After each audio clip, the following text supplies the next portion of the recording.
Les histoires et les objets ont en commun leur patine. Et en devenant des objets, les histoires sortent de leur cadre. Elles ne restent pas confinées sur elles-mêmes, elles s'échappent, elles s'envolent et elles offrent au lecteur différents points de vue, des vies différentes.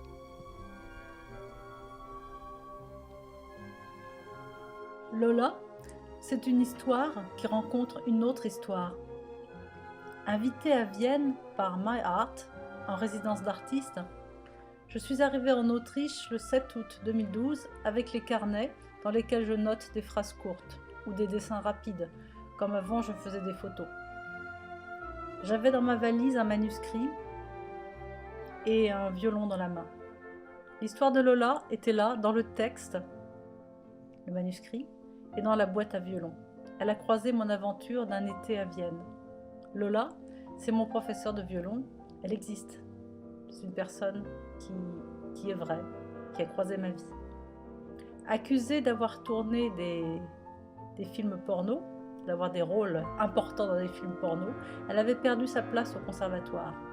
On a travaillé ensemble, le violon, sans parler de la rumeur. La vérité, c'est que Lola n'avait jamais tourné de film porno.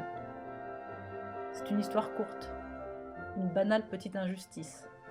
On pourrait s'arrêter là, ne rien ajouter. S'il y a des choses à dire, à peindre, c'est que cette histoire croise la mienne. À la croisée des quotidiens, les fils s'en mêlent. Lola est là, à Vienne, dans la boîte à violon. Je vais en ville, chez Doblinger, choisir des partitions dans les boiseries anciennes qui forment les rayonnages. J'achète des toiles dans un autre magasin, de la peinture, tout un matériel.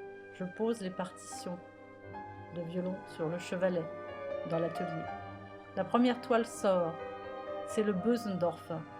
Je l'avais vu et dessiné dans un carnet au mois de juillet.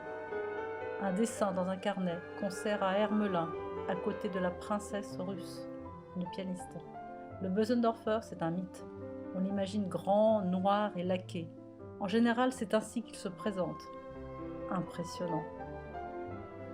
À Paris, j'avais laissé le livre de Edmund de Waal, La mémoire retrouvée. La famille Efroussi a habité rue de Monceau. La rue de Monceau, c'est ma rue à Paris. À Vienne, je reprends la lecture de La mémoire retrouvée et j'ouvre le volet viennois avec Victor, le cousin de Charles. La maison est là, impressionnante, immense.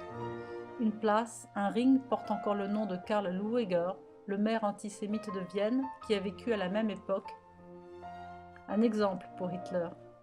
Le mal est là, palpable comme les pavés sous mes pieds. Mais les Viennois ont fini par s'émouvoir. En 2012, on a décidé de déposer les plaques au nom de Karl Lueger. Mon Bösendorfer rouge et noir est doucement passé au bleu.